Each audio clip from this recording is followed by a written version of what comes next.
and good evening. Welcome, everyone, to this video. I want to talk about the secrets of the teachings of Hermes Trismegistus, which is the knowledge we now call alchemy. Now, if you've been following me for a while, I did a course on practical alchemy back in 2021 or 2022. But I'd like to talk about it, let's say, from a different perspective. Why? Because alchemy is something we can study from many different perspectives. So I'd like to explain to you a very deep perspective in a really simple way so you can benefit from it and understand how you're creating your reality and how you can, let's say, overcome some difficulties in your life. So, to start with, the word is alchemy, not chemistry. It's called alchemy. So, alchemy is the science that allows you to turn lead into gold. Now, according to esoteric books and spiritual teachers, they say that there really are people on Earth who have the chemical formulas to actually do this. But honestly, my friend, I definitely don't know how to do that, otherwise, would have taught you. But the meaning of alchemy has other dimensions as well. One of these dimensions is your ability to turn energy into matter. So, the art and science of transforming energy into matter is a very ancient knowledge, and under it fall the laws of creation. It also includes the laws of healing. It includes the laws of simplification. It includes so many different laws. You are transforming energy into matter. Also, the very word alchemy itself has another aspect. It also includes the law of transforming matter into energy. So, it's the same thing. We just reverse it the other way around. So, turning matter into energy is like your ability to get rid of something material that's bothering you in your life. A specific obstacle. How do you make it turn into energy and become satisfied? So, there are many laws related to it. There's something we call teleportation, or moving from one place to another. Even if some people think it's just a myth, but there are many books that say it exists, just like healing. If you have tumors, you get rid of them. If you have stones, if there are bags, it is a substance that you want to convert into energy. It's the same thing. Some energies are very heavy. You want to make them lighter energy, like anger, like stubbornness, like resentment. Like some, let's say, fears, they are heavy energy and you make them lighter. And attacks, whatever their type, and so on. So, this field of knowledge, let's say, has a lot of explanations. And it has many perspectives. You can look at this field and study it from different angles.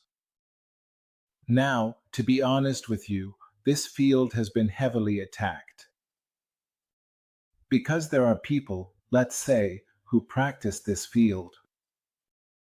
They wanted to protect this flag from being spread by the hands of the people who are them. Let's say, not ready for growth and not ready to understand.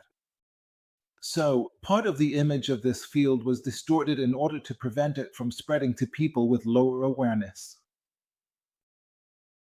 So, in many schools and many curriculums, they actually teach you part of the material incorrectly. This is done to filter out the people who truly understand from those who don't, to separate the aware from the unaware, and so on. So if you come looking, you will find this science is rational. People say it's something mysterious or even legendary. Or there are people who say it's just preaching and nonsense. Other schools say it exists, but no one really knows it. Okay, there are a lot of people who go on social media and say, I'm sure this thing exists, but they don't really know what it is, what benefit we get from it, and so on and so forth. So today, I want to give you an idea that could completely turn your life around, a totally new perspective. Honestly, it could change the way you see reality. So grab your coffee and come with me. First of all, our consciousness, or let's say our being, is made up of several layers of consciousness. We know that we have a soul, and beneath the soul, we have a level we call the intellectual level. We also have a level we call the psychological or emotional level. Below that, there's a level we call the etheric level, and beneath that, there's the physical level. So, what do some books say? They say that these levels correspond to, let's say, the five elements. So, one level might be connected to the element of earth. There's a level connected to the element of water. There's a level connected to the element of air. There's a level connected to the element of fire.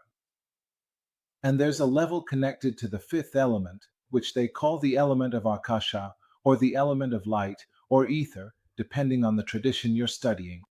The important thing is that everything manifests in the material world. Pay close attention, everything becomes material. For example, this cup of coffee, when it became material, it went through several stages. Stages of change or stages of transformation. So first, it needs spiritual energy possessed by a person. I have spiritual energy. When I made the coffee, the spiritual energy within me acted as the tool, or let's say, the essential element, in creation. That's why God gave us spiritual energy, which allows us to manifest ideas. My ability to embody this video. I embody a cup of coffee. I embody anything. God gave me a very powerful source.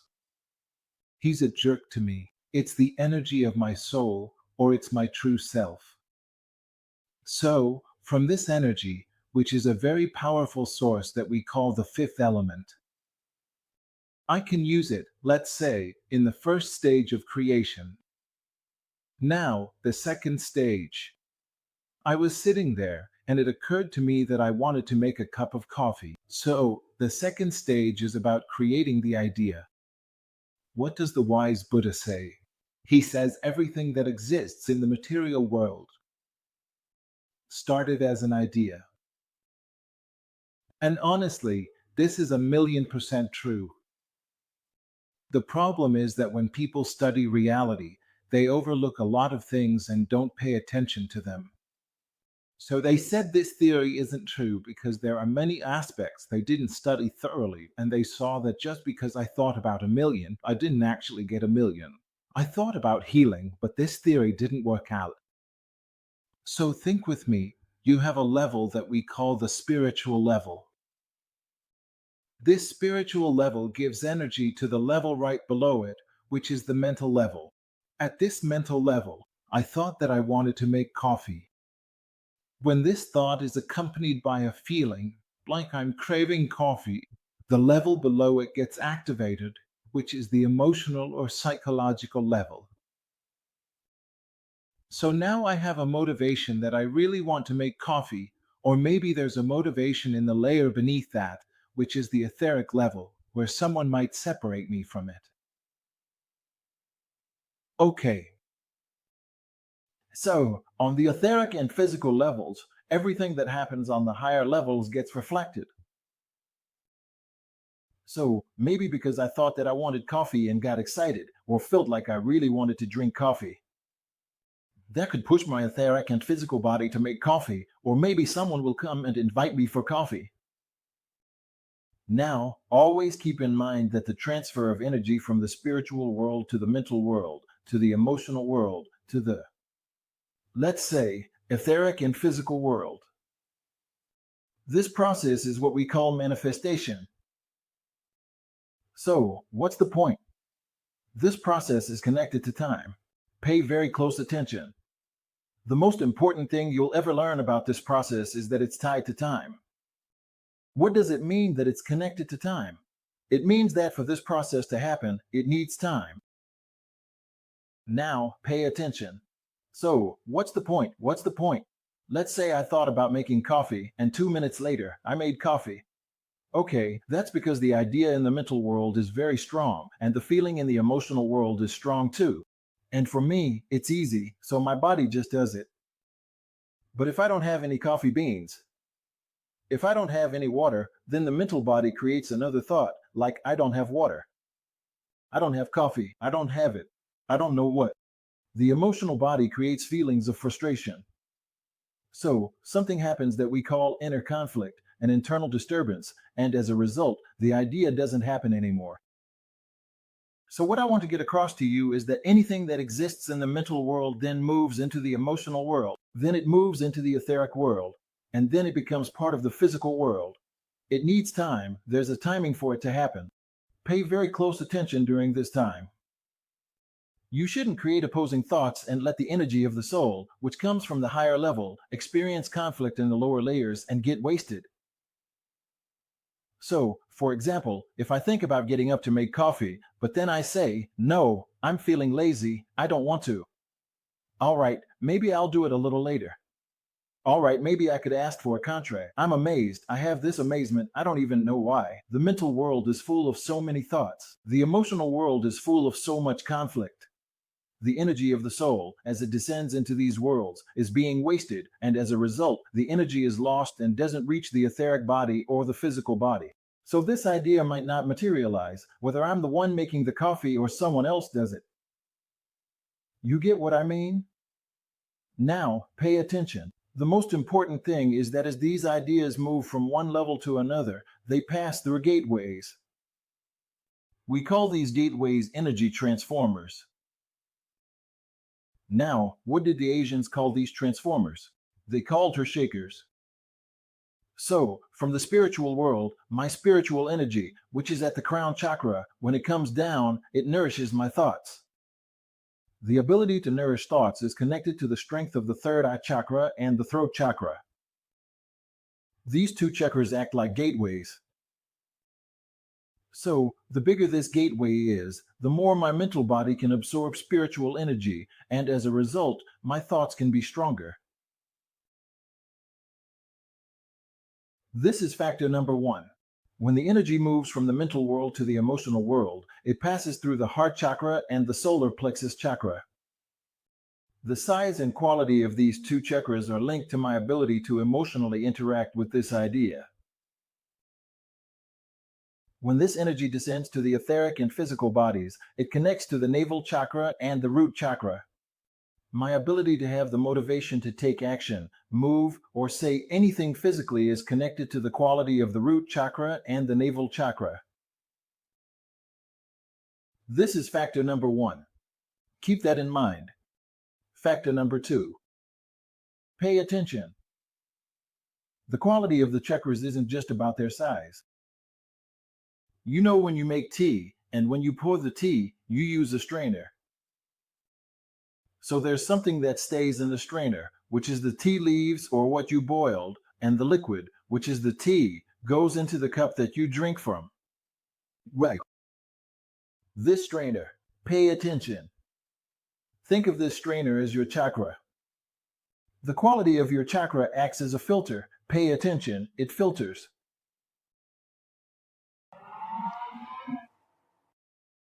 It filters thoughts and the quality of the energy that passes through.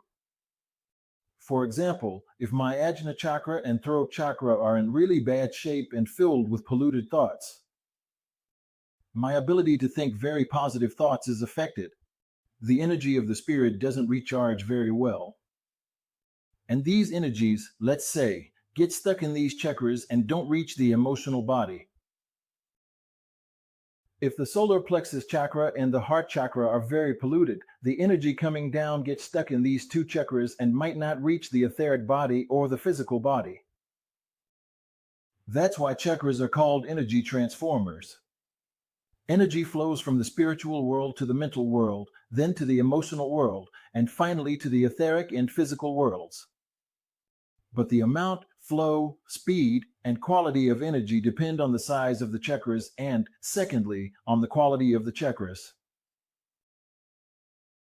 That's why all spiritual schools, all doctrines, and everything in the world tells you that you need to fast, watch your thoughts, be forgiving, be kind, and so on and so on. Why is that? So that your thoughts can manifest into reality. Okay, so where's the problem? When your chakras are very polluted because of a really tough life, what happens is that all this chaos inside you gets reflected in your reality, so your positive thoughts don't manifest, and you end up saying, I'm just unlucky.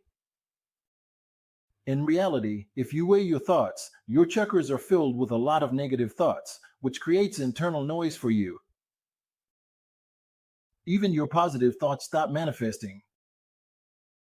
And that's where the problem lies. Number one, pay attention. This is what we're talking about. Energy turns into matter. Now, by God's wisdom and the beauty of His creation in forming the universe in such a wonderful way, He gave us a law that's the opposite of this. It's your ability to turn obstacles, problems, disasters, and illnesses into energy. In other words, it's the opposite. You can take anything material and make it rise upward. So everything material is found in the root chakra and the sacral chakra. Everything material in your physical life, debts, illnesses, whatever it may be, you can work on it and transform it into the emotional realm, and you can make that shift. So imagine with me if the chakra is shaped like this. If we're filtering from top to bottom, and its filter is really full of problems. But if you raise the energy in the opposite direction, it actually cleans it out. These heavy energies inside it rise to the next level and get transformed into energy. And this filter gets cleaned. So, everything material is considered as such. Let's say the difficulties present in your life appear when you move into the emotional realm.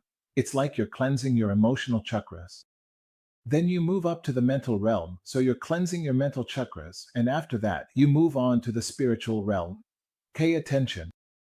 So, every positive thing you're praying for, you're asking for it. You're trying to manifest it. If there are difficulties, you have the second method, which is to transform all difficulties into energy. How can I turn difficulties into energy? All religions and philosophies have taught you a very simple way to give charity. When you give charity, you're turning matter into energy. And this process moves from the material world and rises up to the spiritual world. The energy grows. It grows. It grows. It grows tremendously. That's why, in all religions, if you give charity, you receive more money because the energy increases. If you forgive, anger and hatred grow. The energy grows. It expands and its quality changes. It transforms into love, forgiveness, and gratitude. Okay. If you accept others, the energy of resentment turns into gratitude. And so on and so on and so on. There are so many techniques, like a technique called the inner whisper and others. That's why, if you study most spiritual classifications, they actually tell you that you must go to sleep having forgiven everyone. You need to meditate a lot. You observe your thoughts. You have to watch negative thoughts without reacting to them. All these things transform heavy energies and push them upward until they reach the spiritual realm. When you reach the spiritual realm, your awareness expands and you start thinking positive thoughts. The energy then comes back down from above, and there's a possibility for it to manifest even more. That's why the spiritual life is about asking and letting go. You ask and you let go. This knowledge, or this secret, is one of the very great secrets in the school of the sage Hermes, which we call alchemy. Alchemy isn't just a one-way path. I have something positive in my mind, has energy in my awareness, and that energy becomes material. This is step 1. Step 2, everything material I have, whether I care about it, need it, or not, I can reverse it and turn it into awareness and energy. This process goes from energy to matter, from matter to energy, back and forth. So you become used as a tool for creation. In other words, the Lord of the worlds is employing you. And this is one of the most important secrets of being used on earth, or of true worship. So what I want you to keep in mind is that spiritual purification, working on your awareness, and working on yourself is just the beginning. The beginning of you becoming a true alchemist. Now, a lot of people get excited. I'm an alchemist. This is your being, meaning you are your awareness. If you activate your awareness and your being as you should, then you truly are an alchemist. The second point is that you need to identify the things you want to work on, the numbers you want to focus on, and the things you genuinely want to manifest. And watch the magic happen. See how your life will become enchanted and change. All the universal laws will serve this process. Now, all of this talk, put it down for me. Step 1, Step 2. Forget about alchemy for a moment. Anything you want to think about in order for it to manifest in reality, it must not conflict with what? Let's say, the alchemical laws of each other. In other words, they say there are 3 laws. There is something called a law, material laws or laws, the material laws. There is something called psychological laws, and there is something called spiritual laws. So, if I have the idea that I want to manifest, for example, a woman, or let's say I want to manifest having a child with my wife within 2 months.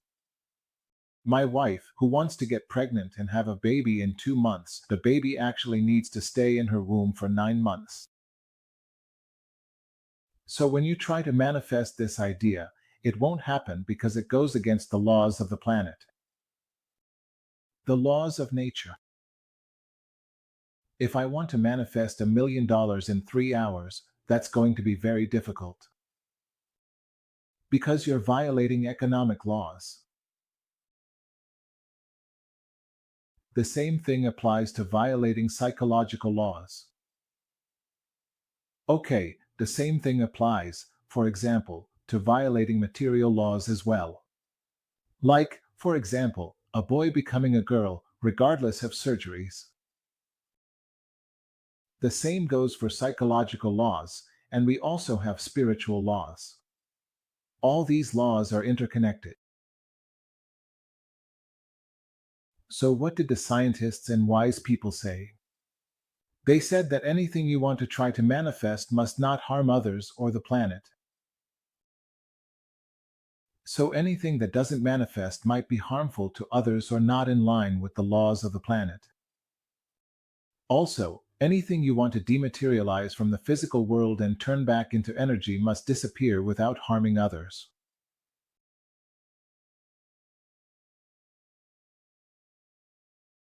So, the laws of alchemy work as long as they align with the material, psychological, and spiritual laws of the planet.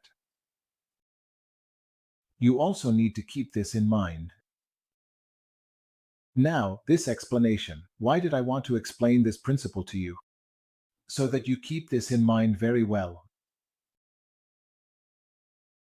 That the process of creation and life, from this perspective, is a process that is somewhat understandable.